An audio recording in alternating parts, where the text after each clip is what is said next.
Hey guys, in this video we're going to talk about the MSI Nightblade MI2. This is a Barebone system, which means that it does not have a CPU, RAM, storage devices, graphics card, or an operating system. It does, however, come with an optical drive and a Wi-Fi module. This replaces its predecessor, the Nightblade Z97 and the B85. And just like its predecessor, the motherboard is already installed. Now there are a few things you need to take apart in order to begin installing your components. Let's begin by taking this thing apart. To take the cover off, all you need to do is remove two screws on the back bottom portion of the unit. This is a one-piece cover, so all you need to do is slide the cover towards the back and pull up. So I already put my own components in here already. This is what it looks like without having a video card installed. And to give you an idea, here's what it looks like with an MSI GTX 980 Gaming 4G. The power supply comes with two 6+2 power connector cables, which will depend on which video card you choose to put into the system. As you can see, this GTX 980 takes two 8-pin power connectors. As you notice, the video card is parallel to the motherboard. This unit uses a PCI slot extender. We'll go in more in detail of that part later down the video. Once the video card is removed, we'll take a closer look at the included CPU, heatsink, and fan. The fan itself is connected to a metal bracket that also holds the PCI card extender in place. To remove the fan, you need to remove 4 screws on the back of the unit in order to gain access to the CPU socket. It's also good to know that all the screws except for the power supply, they're all identical. That way you do not need to worry where they all went. After removing the screws, all that's holding it down is the PCI extender card.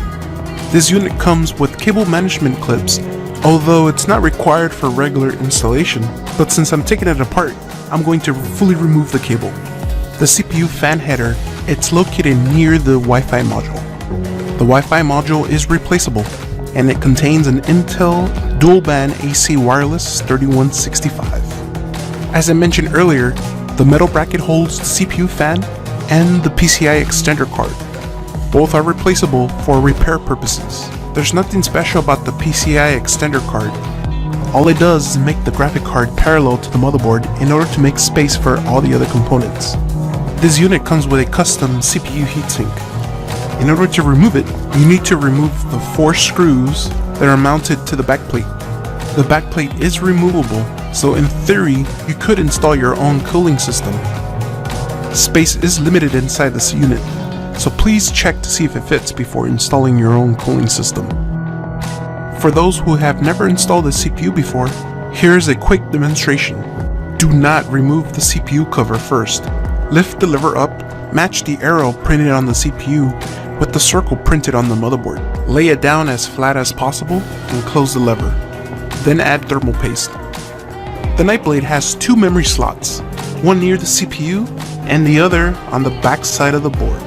For testing purposes, I used the Samsung 950 Pro M.2 SSD card and a HyperX memory DDR4. The optical drive is removable and is held down by 1 screw.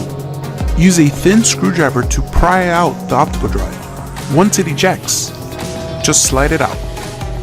Although removing the power supply is not required, I'm going to remove it anyways so you guys can take a look.